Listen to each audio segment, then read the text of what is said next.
Feel represents the one and only, most awaited, Paulo Coelho রচিত The Alchemist। স্বপ্ন পূরণের আকাঙ্ক্ষা আমাদের সকলের মধ্যেই রয়েছে এবং আমরা সবাই তার জন্য অনেক চেষ্টা করি। আজ আমরা আপনাদের জন্য নিয়ে এসেছি এমনই একটি স্বপ্নে ভরা বইয়ের গল্প, The Alchemist। এই বইটি অনেক মানুষের জীবন বদলে দিয়েছে। প্রায়শই আমাদের সবার মনে হয় আমাদের জীবনে কোনো লক্ষ্য নেই। কখনো কখনো আমাদের একটি লক্ষ্য থাকে, তবে তা অর্জন করার সাহস থাকে না। আসলে এই জটিলতাগুলি কি যা আমাদের স্বপ্ন অর্জনে বাধা দেয়? এরকম অনেক প্রশ্নের উত্তর পাওয়া যাবে এই বইয়ের মাধ্যমে। এই বইটি অনুপ্রেরণা এবং জীবিত জীবন সম্পর্কে একটি নতুন দৃষ্টিকোণ উভয়ই প্রদান করে। জীবনে আসা প্রতিকূলতাগুলোকে কিভাবে কাটিয়ে উঠতে পারেন, এই বইয়ের সারসংক্ষেপ শুনলেই সব বুঝতে পারবেন। এই বইটি আমাদের সবার মধ্যে নতুন আশা জাগিয়ে তুলবে এবং অনুপ্রেরণার উৎস হিসেবে কাজ করবে। চলুন শুরু করা যাক। সান্টিয়াগো নামে এক তরুণ মেষপালক স্পেনের আন্দালুসিয়া শহরে বসবাস করতেন। পৃথিবী দেখতে তার খুব শখ ছিল এবং একবার তার বাবা বলেছিলেন, পৃথিবী দেখতে হলে রাখাল হওয়ার চেয়ে ভালো কাজ আর হতে পারে না। তাই সান্টিয়াগো একজন রাখাল হয়ে গেল এবং তার ভেড়া নিয়ে এক গ্রাম থেকে অন্য গ্রামে যেতে লাগলো।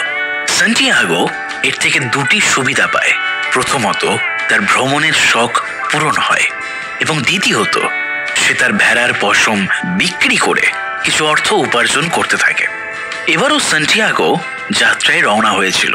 সে খুব খুশি ছিল, কারণ এবারও সান্টিয়াগো একই জায়গায় পশম বিক্রি করতে যাচ্ছে যেখানে সে কিছুদিন আগেই একজন ব্যবসায়ীর মেয়ের কাছে পশম বিক্রি করেছিল। ব্যবসায়ীর মেয়ের সঙ্গে আবারও দেখা করতে পেরে সে খুব খুশি। পথে অনেক দেরি হয়ে যাওয়ায় সান্টিয়াগো একটি চার্চে তার ভেড়া ছেড়ে দেয় এবং একটি গাছের নিচে ঘুমিয়ে পড়ে। সে স্বপ্ন দেখে যে কেউ তাকে পিরামিডের কাছে নিয়ে যাচ্ছে এবং বলছে যে এখানে তোমার জন্য অনেক ধন রাখা আছে। কিন্তু প্রতিবারের মতোই সে স্বপ্নে গুপ্তধনের সঠিক বিবরণ এবং পৌঁছানোর রাস্তা জানার আগে তার ঘুম ভেঙে যেত। এই স্বপ্ন দেখে সান্টিয়াগো সবসময় খুব অস্থির থাকতো, কারণ সে জানতো যে এই স্বপ্ন কখনো পূরণ হবে না। সে গির্জার মধ্যে একজন মহিলাকে দেখেন।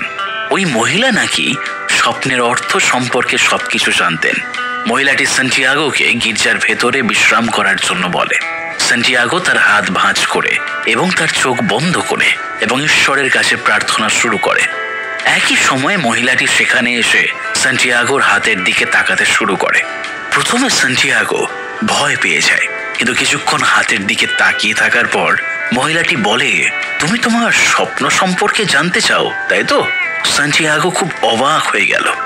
সান্টিয়াগো মহিলাকে বলে যে সব সময় তার স্বপ্ন অপূর্ণ থেকে যায়। তখন মহিলাটি বলে যে আমি তোমাকে সেই গুপ্তধনের কথা বলতে পারি, কিন্তু বিনিময়ে তোমাকে সেই গুপ্তধনের দশমাংশ আমাকে দিতে হবে। সান্টিয়াগো উত্তেজিত হয় এবং তার সাথে একমত হয় এবং বলে, আমাকে কোথায় যেতে হবে?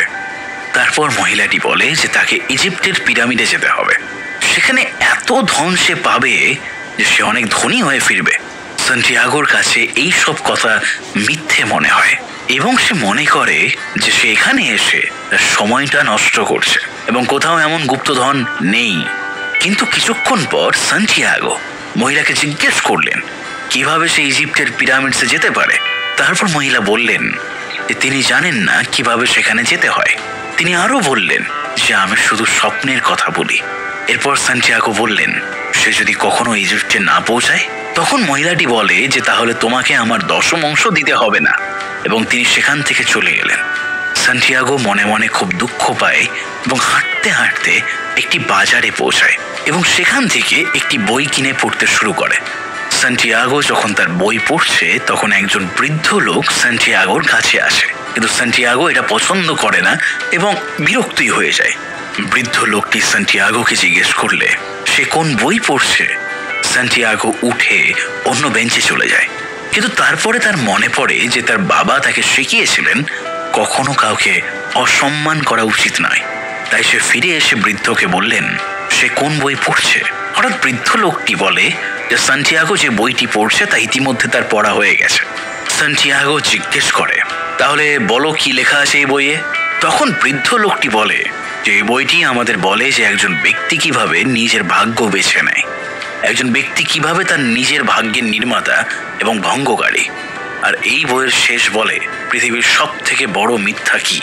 সান্টিয়াগো জিজ্ঞেস করে, বলুন তো এই পৃথিবীতে সবচেয়ে বড় মিথ্যা কি?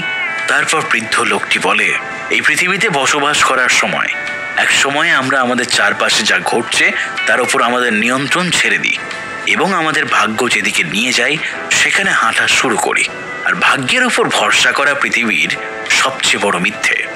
ধীরে ধীরে সান্টিয়াগো সেই ব্যক্তি যা বলে তা পছন্দ করতে শুরু করে এবং একইভাবে সান্টিয়াগো সেই ব্যক্তির সাথে আরও কথা বলতে থাকে। কিছুক্ষণ পর লোকটি সান্টিয়াগোকে বলে যে সে তাকে গুপ্তধনের দিকে নিয়ে যেতে পারে। তখন সান্টিয়াগো মনে করে মহিলা নিশ্চয়ই এই লোকটিকে গুপ্তধনের কথা বলেছে, নইলে সে কিভাবে গুপ্তধনের কথা জানলো। সান্টিয়াগো লোকটিকে তার নাম জিজ্ঞেস করলো। বৃদ্ধ লোকটি বলে যে আমার নাম মেলচিজেদেক এবং আমি সালেমের রাজা। আমিও ঘুরতে খুব পছন্দ করি। তুমি যদি তোমার ভেড়ার দশমাংশ আমাকে দাও আমি তোমাকে গুপ্তধনের কথা বলতে পারি। রাজা সান্টিয়াগোকে ভাগ্য সম্পর্কে বলতে থাকে, কিন্তু সান্টিয়াগো বোঝে না একজন মানুষের ভাগ্য কি। তখন রাজা বলেন, যখন আমরা ছোট তখন আমরা সবাই জানি আমাদের ইচ্ছা কি, আমাদের ভাগ্য কি। আমরা এটি পূরণ করতে এবং আমাদের সমস্ত শক্তি প্রয়োগ করতে ভয় পাই না। তবে সময়ের সাথে সাথে কিছু নেতিবাচক শক্তি আমাদের বলতে শুরু করে যে আমাদের স্বপ্ন পূরণ করা অসম্ভব। তাই প্রথমে তোমার ভাগ্যের উপর বিশ্বাস রাখতে হবে। আপনি যেই হন না কেন, আপনি যখন আপনার মন থেকে কিছু চান তখন সেটা আপনার লক্ষ্য হয়ে যায়। ধন খোঁজা হোক বা সেই ব্যবসায়ীর মেয়েকে বিয়ে করা হোক বা পৃথিবী ভ্রমণ হোক, তুমি যদি কোনো কিছুকে মনে প্রাণে ভালোবাসো তাহলে পুরো মহাবিশ্ব তোমার সাথে তা মেলাতে জড়িত থাকে। কিন্তু সান্টিয়াগো চিন্তিত যে কিভাবে সে তার ভেড়াকে পেছনে ফেলে যেতে পারে। তারপর সান্টিয়াগো রাজাকে বলে যে সে তাকে ভেড়ার পরিবর্তে ধনভাণ্ডারের 1/10 দেবে। তখন রাজা বলেন, তুমি যদি এমন জিনিস দেওয়ার প্রতিশ্রুতি দাও যা তুমি এখনো পাওনি, তবে তুমি সেই জিনিসটি পাওয়ার ইচ্ছা হারিয়ে ফেলবে। ছেলেটি মনে করে, আমার বাবা মা যদি আমাকে ছাড়া বাঁচতে শিখে তবে এই ভেড়াও আমাদেরকে ছাড়া বাঁচতে শিখবে। এই চিন্তা করে সে তার ভেড়ার 1/10 রাজাকে দিয়ে দেয় এবং অবশিষ্ট ভেড়া বিক্রি করে কিছু টাকা সংগ্রহ করে। সান্টিয়াগো রাজাকে জিজ্ঞেস করে, এখন বলুন আমি সেই ধন কোথায় পাবো? রাজা বললেন যে তুমি গুপ্তধনটি ইজিপ্টের পিরামিডের কাছে পাবে। সান্টিয়াগো মনে রেখেছে যে একই জিনিস তাকে সেই মহিলা বলেছিলেন যিনি তার স্বপ্নের ব্যাখ্যা করেছিলেন, এবং দুইজন লোক একই কথা বলছে। এখন সে পুরোপুরি নিশ্চিত যে সে অবশ্যই গুপ্তধন পাবে। এরপরে সান্টিয়াগো টাকা দিয়ে আফ্রিকার টিকিট কেনে এবং জাহাজে চড়ার জন্য প্রস্তুত হয়। এমন সময় রাজা সান্টিয়াগোকে বলেন যে ঈশ্বর প্রত্যেকের জন্য একটি পথ তৈরি করেছেন, আমাদের কেবল তার দ্বারা পূর্ণ বিশ্বাসের সাথে পথ অনুসরণ করতে হবে এবং তোমার সাথে যাই ঘটুক না কেন তোমাকে তার বিশ্বাস করে এগিয়ে যেতে হবে। একই সময়ে একটি প্রজাপতি তাদের মাথার উপর দিয়ে উড়ে যায় এবং সান্টিয়াগো ভাবে যে প্রজাপতির উড়ে যাওয়া খুব ভালো একটি শুভ লক্ষণ। রাজা তার মনের কথা বুঝতে পেরে বললেন, হ্যাঁ তুমি একেবারে ঠিক ভাবছো, তোমার সাথে সবকিছু ভালো হবে। যাওয়ার সময় রাজা ছেলেটিকে 2টি পাথর দেন, একটি কালো এবং একটি সাদা, এবং বলেন যে কালো পাথরের অর্থ হ্যাঁ এবং সাদা পাথরের অর্থ না। যখনই তুমি কিছু বুঝতে অক্ষম হবে তখন এই পাথরগুলি তোমাকে প্রকৃতির সংকেতগুলো বুঝতে সাহায্য করবে। তবে যদি সম্ভব হয় তবে এই পাথরগুলির মাধ্যমে নয়, বরং নিজেই সিদ্ধান্ত নেওয়ার চেষ্টা করবে। সান্টিয়াগো সেই পাথরগুলো তার পকেটে রেখে দেয়। তারপর রাজা সান্টিয়াগোকে বলেন, একটা কথা সব সময় মনে রাখতে, কখনো তোমার স্বপ্ন ছেড়ে দিও না এবং ফলাফল না পাওয়া পর্যন্ত তোমার স্বপ্নের পথ অনুসরণ করে যেও। এবং তারপর রাজা তার ভেড়া নিয়ে চলে গেলেন। সান্টিয়াগো ভাবতে শুরু করে যে আফ্রিকা কেমন হবে। কিছুক্ষণ চিন্তা করে সান্টিয়াগো আফ্রিকার একটি শহর টাঙ্গিয়ারে পৌঁছয় এবং রাজার বলা ভালো ঘটনাগুলি নিয়ে ভাবতে শুরু করে। তারপর হঠাৎ পেছন থেকে একটা আওয়াজ শুনতে পায়। একজন লোক সান্টিয়াগোকে জিজ্ঞেস করে, তুমি কে?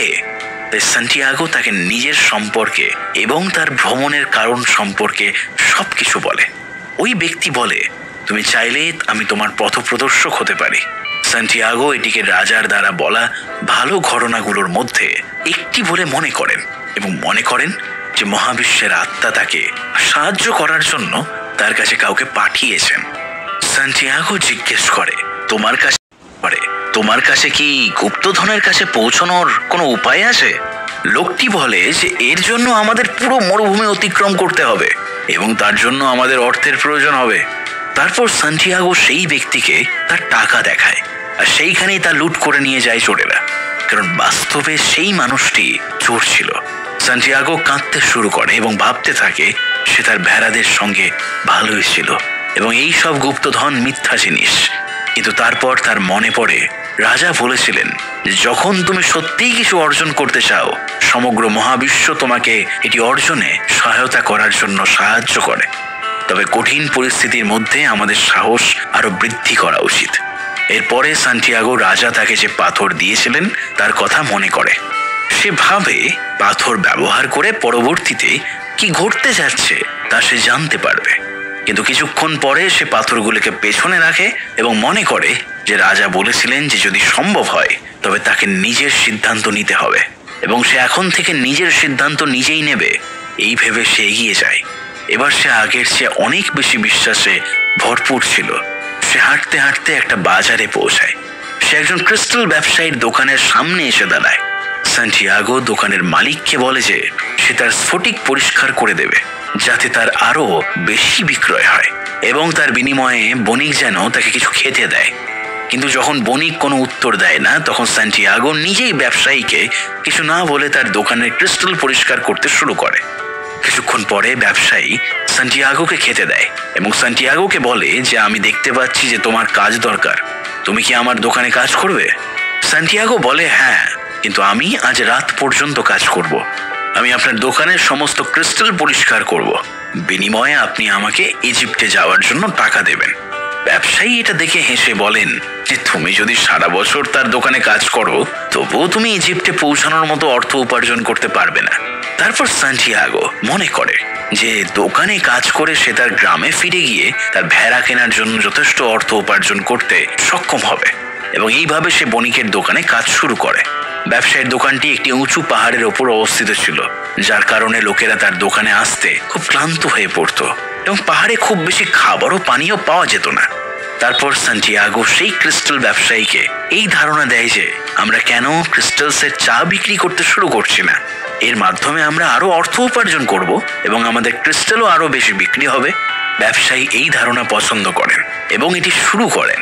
এই কারণে অনেক লোক সেই চা পান করতে আসতে শুরু করে এবং সেই ব্যবসায়ের বিক্রি অনেক বেড়ে যায় এবং 1 বছরের মধ্যে তারা দুজনেই অনেক ধনী হয়ে যায়। সে ফিরে যেতে এবং তার ভেড়া কেনার জন্য যথেষ্ট অর্থ সংগ্রহ করে এবং তার গ্রামে ফিরে যাওয়ার সিদ্ধান্ত নেয়। কিন্তু সান্টিয়াগোর সেই রাজার একটা কথা মনে পড়ে, একজনের কখনোই তার স্বপ্নগুলি অপূর্ণ রাখা উচিত নয় এবং সে আবারও তার ভাগ্য চেষ্টা করে এবং ইজিপ্টে যাওয়ার কাফেলায় যোগ দেয়।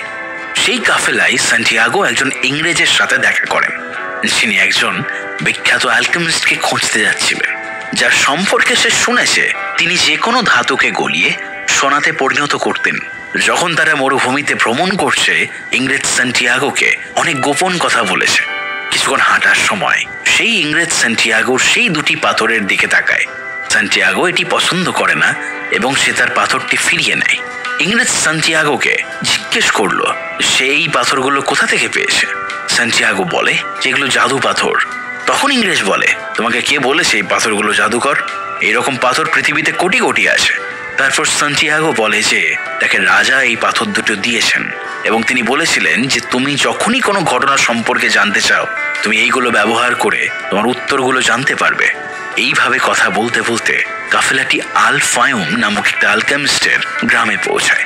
কিন্তু তারপর উপজাতিদের মধ্যে একটি যুদ্ধ শুরু হয় এবং সান্টিয়াগো ইজিপ্টের দিকে আর এগোতে পারে না। ইংরেজদের সাথে সে সেই অ্যালকেমিস্টের বাড়ি খুঁজতে থাকে। খুঁজতে খুঁজতে তারা একই গ্রামের একটি কূপের কাছে পৌঁছে যায়, যেখানে সান্টিয়াগো ফাতিমা নামে একটি সুন্দরী মেয়ের সাথে দেখা করে, যার সাথে সে অবিলম্বেই প্রেমে পড়ে যায়।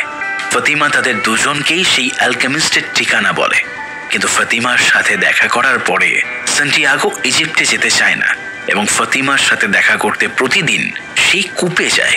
অন্যদিকে ইংরেজ অ্যালকেমিস্টকে খুঁজে পায়। অ্যালকেমিস্ট ইংরেজকে জিজ্ঞাসা করে যে আপনি 10 বছর ধরে আমাকে খুঁজছেন। আপনি কি এই 10 বছরে নিজের কোনো সোনা তৈরি করার চেষ্টা করেছেন? ইংরেজ বলে, না। তখন অ্যালকেমিস্ট বলেন, যান এবং চেষ্টা করুন, কারণ যে কোনো কিছু উদ্ভাবনের সবচেয়ে সহজ উপায় হলো চেষ্টা চালিয়ে যাওয়া। আপনি নিজের সোনা তৈরি করতে পারবেন, আমার কাছে আসার দরকার নেই।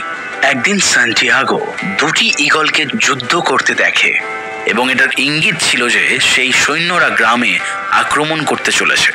তাই সান্টিয়াগো গ্রামের প্রধানকে এটি বলে যায়। সেই সেনাপতি সান্টিয়াগোর কথা শুনে সৈন্য প্রস্তুত করে, কিন্তু সান্টিয়াগোকে বলে যে তোমার দৃষ্টি যদি ভুল প্রমাণিত হয় তাহলে আমি তোমার ঘাড় কেটে দেব। পরের দিন সেনাবাহিনী আসলে সেই গ্রামে আক্রমণ করে, কিন্তু সর্দার আগে থেকেই প্রস্তুত থাকায় সে যুদ্ধে গ্রামবাসীরা জয়লাভ করে। এতে খুশি হয়ে সর্দার সান্টিয়াগোকে 50টি সোনার টুকরো দেয় এবং তাকে গ্রামের পরামর্শদাতা করে। সান্টিয়াগো ফাতিমার সাথে মরুদ্যান অর্থাৎ আল ফায়ুম মরুদ্যানে বসবাসকে বিবেচনা করে, কারণ এখন ফাতিমা তার জন্য সবচেয়ে বড় ধন।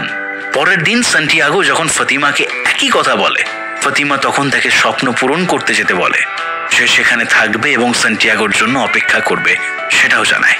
এরপরে অ্যালকেমিস্ট সান্টিয়াগোকে বলে যে সে সান্টিয়াগোকে গুপ্তধনের দিকে নিয়ে যাবে এবং তার গুপ্তধনের সন্ধানে যাত্রা শুরু করে।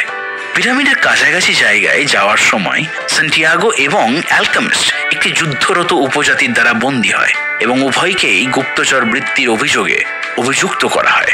এতে অ্যালকেমিস্ট তাদের বলে যে তারা কিছুই জানে না, তারা শুধু শিকার করতে বের হয়েছে।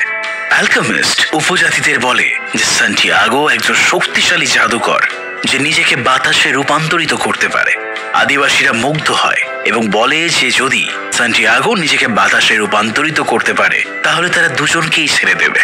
কিন্তু সমস্যা হলো সান্টিয়াগো জাদু করতে জানে না। অ্যালকেমিস্টকে বলে, তুমি আমাকে ফাঁদে ফেলেছো, এখন আমাদের দুজনকেই মেরে ফেলা হবে। এই বিষয়ে অ্যালকেমিস্ট বলেন যে তুমি যদি নিজের ভেতর থেকে মৃত্যু এবং পরাজয়ের ভয় দূর করে মরুভূমিতে তোমার মনোযোগ কেন্দ্রীভূত করো, তবে তুমি সহজেই পাতলা বাতাসে অদৃশ্য হয়ে যেতে পারবে। সে ধ্যান শুরু করে। প্রথমে সে মরুভূমিকে জিজ্ঞাসা করে, তারপর সে বাতাসকে জিজ্ঞাসা করে, তারপর সে সূর্যকে জিজ্ঞাসা করে এবং অবশেষে সে আত্মিক জগৎকে জিজ্ঞাসা করে যে সে সত্যিই নিজেকে অদৃশ্য করতে পারে কিনা। ঠিক সেই মুহূর্তে সান্টিয়াগোকে বাতাসের দ্বারা চাবুক মারা হয় এবং সে অদৃশ্য হয়ে যায় এবং শিবিরের অন্য দিকে ফিরে আসে। এটা দেখে সবাই অবাক হয়ে যায় এবং তাদের দুজনকে ছেড়ে দেওয়া হয়। দুজনেই কিছুদিন ভ্রমণ করে এক সন্ন্যাসীর কাছে পৌঁছান। অ্যালকেমিস্ট সন্ন্যাসীর বাড়িতে তামাকে সোনায় রূপান্তরিত করে এবং এটিকে 4 টুকরো করে দেয়। তিনি একটি টুকরো নিজের কাছে রাখেন, একটি টুকরো সান্টিয়াগোকে দেন এবং বাকি দুটি সন্ন্যাসীকে দেন এবং বলেন যে এই দুটি টুকরোটির মধ্যে একটি সন্ন্যাসীর জন্য এবং একটি অংশ সান্টিয়াগোর জন্য। এরপর অ্যালকেমিস্ট ফিরে যায়। সান্টিয়াগো একটু এগিয়ে গিয়ে পিরামিডসে পৌঁছায় এবং গুপ্তধনের জন্য খনন শুরু করে। তারপর কিছু লোক সেখানে এসে তার কাছ থেকে সোনার টুকরো ছিনিয়ে নেয় এবং তারা মনে করে যে সান্টিয়াগো নিশ্চিতভাবেই এই খনন থেকে এই সোনা পেয়েছে। তাদের নেতা সান্টিয়াগোকে বলে, তোমার সমস্ত সোনা আমাদের দাও। তারপর সান্টিয়াগো তাদের স্বপ্নের কথা জানায়। ডাকাতদের একজন তাকে দেখে হাসে এবং বলে সেও এই একই ধরনের স্বপ্ন দেখেছিল যে স্পেনের একটি চার্চে একটি গাছ রয়েছে যেখানে রাখালরা তাদের ভেড়ার সাথে ঘুমায়, যার নিচে অনেক ধন আছে। কিন্তু আমি এতটা বোকা নই যে আমি এই স্বপ্নের জন্য পাগলের মতো দৌড়াবো। এবং তারা মনে করে সান্টিয়াগো পাগল এবং তাকে ছেড়ে দেয়। তারা চলে যাওয়ার পর সান্টিয়াগো খুব খুশি হয় এবং হাসতে শুরু করে। সে বুঝতে পারে যে তার ধন সেই চার্চেই ছিল যেখানে সে সেই স্বপ্ন দেখেছিল। এরপরে সে তার গ্রামে ফিরে আসে এবং চার্চে যায় যেখানে সাইক্যামোর গাছটি লাগানো হয়েছিল, যার নিচে সে ঘুমোতো, কারণ সাইক্যামোর গাছ হলো ইজিপ্টের সিম্বল।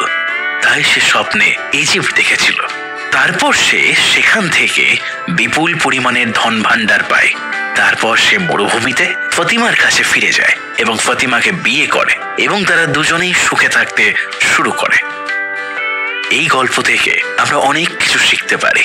নাম্বার 1, যখন আপনি আপনার সমস্ত হৃদয় দিয়ে কিছু অর্জন করতে চান, আপনি সেই অনন্য বিশ্বাসের শক্তির সবচেয়ে কাছাকাছি থাকেন এবং সেই শক্তিটি সর্বদা ইতিবাচক হয়।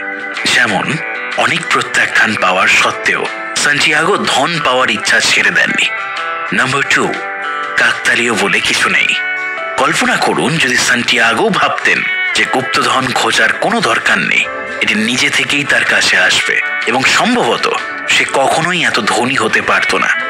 অতএব কাকতালীয় বলে কিছু নেই। সবকিছুর জন্য কঠোর চেষ্টা করা খুবই গুরুত্বপূর্ণ। নাম্বার 3, স্বপ্ন সত্য হওয়ার সম্ভাবনা জীবনকে বিনোদনমূলক করে তোলে। নাম্বার 4, মানুষ তাদের জীবনের যে কোনো সময় তাদের স্বপ্ন অর্জন করতে সক্ষম। তার কোনো বয়স নেই। যখন সান্টিয়াগো ছোট বাচ্চা হওয়ার সত্ত্বেও এটি করতে পারে, তখন যে কেউ এটি করতে পারে, যে কোনো সময়, যে কোনো বয়সে এবং যে কোনো পরিস্থিতিতে। নাম্বার 5, আমি অতীতে বা ভবিষ্যতে বাস করি না, আমি শুধুমাত্র বর্তমানের প্রতি আগ্রহী। আপনি যদি সর্বদা আপনার বর্তমানের দিকে মনোনিবেশ করতে পারেন, তবে আপনি সর্বদা খুশি থাকবেন। জীবন আপনার জন্য একটি উদযাপনের মতো হবে, একটি দুর্দান্ত উদযাপন।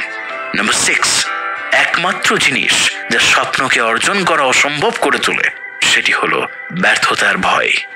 নাম্বার 7, যখন আমরা নিজেদেরকে ভালোবাসি, আমরা সব সময় আগের চেয়ে ভালো হওয়ার চেষ্টা করি, এবং যখন আমরা আরো ভালো হওয়ার চেষ্টা করি, তখন আমাদের চারপাশের জিনিসগুলিও আরো ভালো হয়। আমরা নিজেদেরকে উন্নত করার সাথে সাথে জিনিসগুলোর প্রতি আমাদের দৃষ্টিভঙ্গিও উন্নত করি, যেমনটি সান্টিয়াগোর সাথে হয়েছিল। নাম্বার 8, আপনার হৃদয়কে বুঝতে দিন যে ব্যথার ভয় ব্যথার চেয়েও বেশি ভয়ঙ্কর, এবং কোন হৃদয় তার স্বপ্নের অনুসরণে কখনো কষ্ট পায়নি। এবং আপনি যদি সমস্যার সম্মুখীন হন, তবে বুঝুন এই মুহূর্তে আপনি সঠিক পথে পূর্ণ আবেগ নিয়ে আপনার স্বপ্নের দিকে এগোচ্ছেন। নাম্বার 9, শিখবার একটাই উপায় আছে, আর তা হলো কর্মের মাধ্যমে, যেমন সান্টিয়াগো তার ভ্রমণ থেকে শিখেছে। নাম্বার 10, সাধারণ জিনিসগুলিও সবচেয়ে অসাধারণ, তবে কেবল বুদ্ধিমান লোকেরাই সেগুলো দেখতে পারে। অথবা বলা যায় যে ব্যক্তি সাধারণ জিনিস দিয়েও কিছু আশ্চর্যজনক কীর্তি করতে পারে, সে একজন বুদ্ধিমান ব্যক্তি হতে পারে। নাম্বার 11, অন্যদের কিভাবে বাঁচতে হবে সে সম্পর্কে প্রত্যেক ব্যক্তির খুব স্পষ্ট ধারণা রয়েছে, তবে কিভাবে নিজের জীবনযাপন করা উচিত তা নয়। প্রত্যেক ব্যক্তি যদি শুধুমাত্র তার জীবনের প্রতি মনোযোগ দিতে শুরু করে, তাহলে কোনো সমস্যা হবে না এবং প্রত্যেকেই তাদের জীবনকে সুন্দর করে তুলতে সক্ষম হবে। নাম্বার 12, এই বর্তমানের মধ্যেই রহস্য লুকিয়ে আছে। আপনি যদি বর্তমানের দিকে মনোযোগ দেন, তবে আপনি নিজেকে উন্নত করতে পারেন, এবং আপনি যদি বর্তমানকে উন্নত করেন, তবে মুহূর্তটিও আরো ভালো হবে। আপনার বর্তমানকে উন্নত করুন, ভবিষ্যৎ স্বয়ংক্রিয়ভাবে সুন্দর হয়ে উঠবে। আজ পর্যন্ত অ্যালকেমিস্টের সুন্দর সামারিটি আপনাদের কেমন লাগলো অবশ্যই কমেন্টে জানাতে ভুলবেন না। পাবলিশিং ডিপার্টমেন্টের কিছু ইস্যু